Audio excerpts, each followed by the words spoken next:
परमेश्वर की लीला अपरंपार है।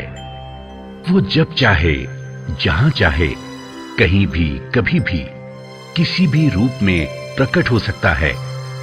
कहते हैं, मैं रोवत हूं सृष्टि को, सृष्टि रोवे मोहे, गरीब दास इस वियोग को समझ सके ना कोई।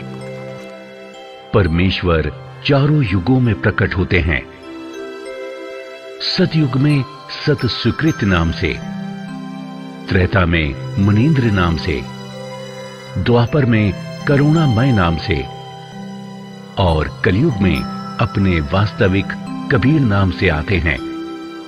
उनका पृथ्वी पर आने का उद्देश्य जीव आत्माओं को तत्व ज्ञान से परिचित करवाने और उनका मोक्ष करने का होता है।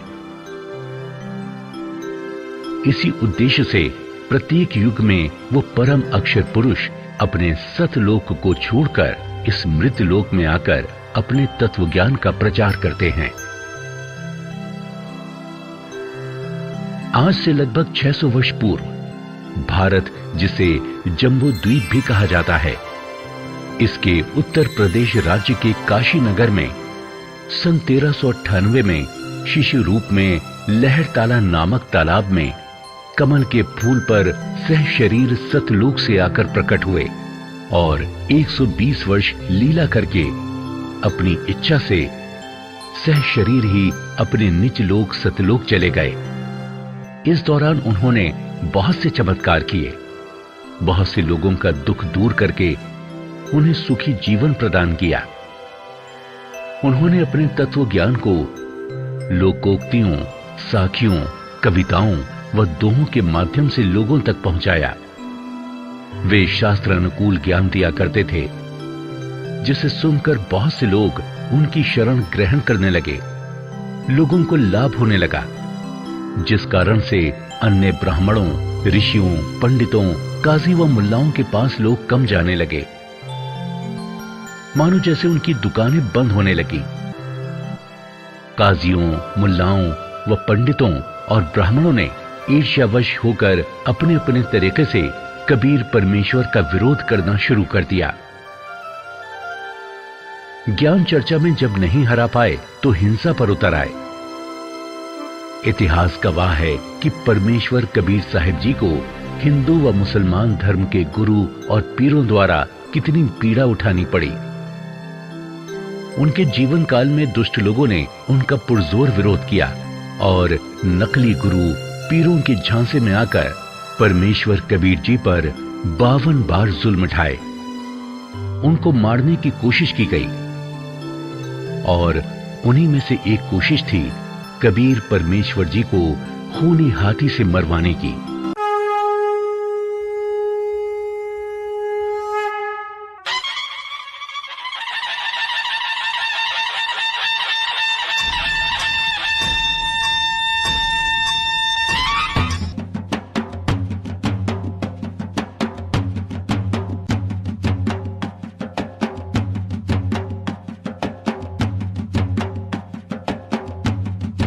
सुनो सुनो सुनो, राजा का हुक्म है कि कबीर पुत्र नीरू को कल प्रातः 10 बजे खूनी हाथी से कुचलकर मौत के घाट उतारा जाएगा।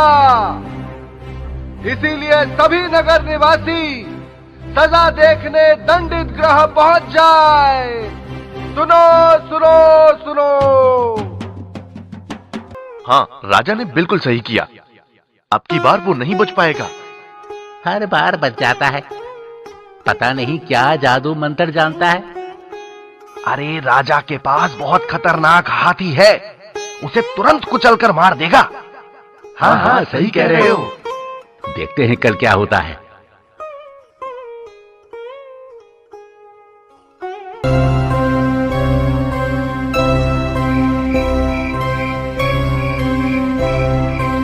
हाँ, सब तैयारियां हो चुकी हैं। हाथी को खूब शराब पिलाना।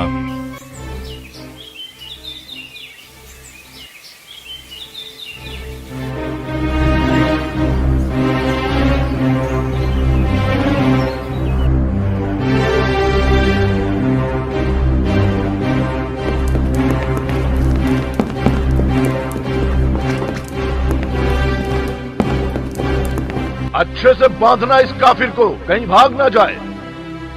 आज तो इसका खेल खत्म करके ही छोड़ूंगा। अरे पिलवान, शराब और पिला दो इसको, ताकि ये इस काफिर का जल्द ही काम तमाम कर दे। आज तो कबीर निश्चित ही मारा जाएगा। हाँ हाँ, आज ये जुलाहा नहीं बच पाएगा। अरे खूनी हाथी इसे तुरंत मार देगा। हाँ हाँ, वो देखो, आज तो पीलवान हाथी को शराब भी पिला रहा है। अब तो उसका बिल्कुल काम तमाम हो जाएगा। हाँ,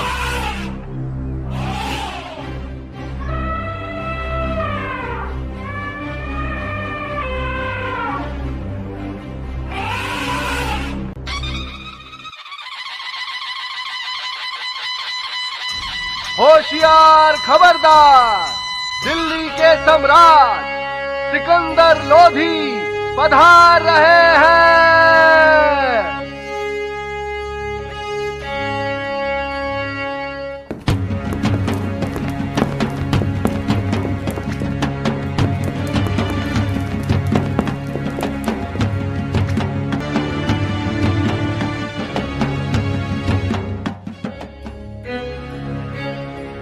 महाराज सिकंदर लोधी की जय, महाराज सिकंदर लोधी की जय, महाराज सिकंदर लोधी की जय, दिल्ली के सम्राट सिकंदर लोधी की जय हो।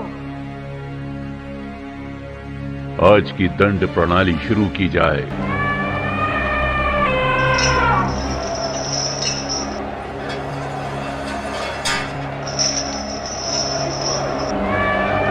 मारो मारो मारो मारो मारो मारो मारो मारो।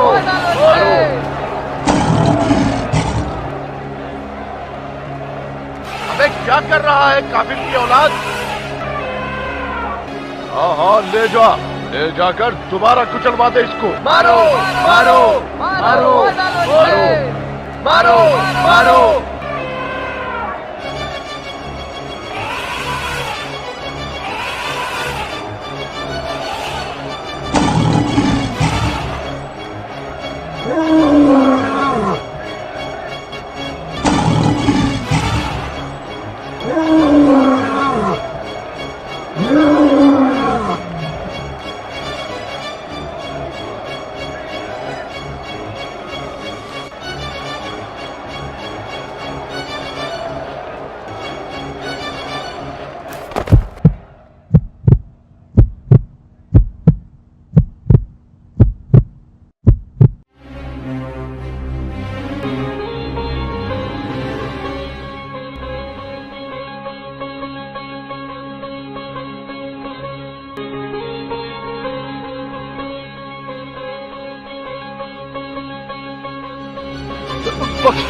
बख्श दो परवरदिगार, सिर्फ अब की बार मेरे गुनाह माफ कर दो।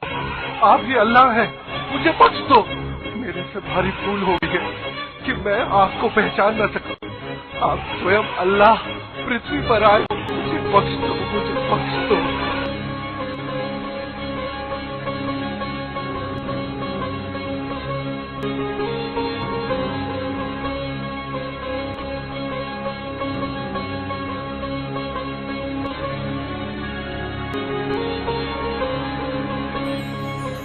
राजन अपने धार्मिक पीर शेख तकी के बहकावे में आकर ऐसी गलती ना किया करें। मैं सतलोक से तुम्हारे लिए ही तो आया हूँ। शेख तकी तो मूर्ख है, परंतु आपको तो ज्ञान है बच्चा। चलो ठीक है, माफ किया।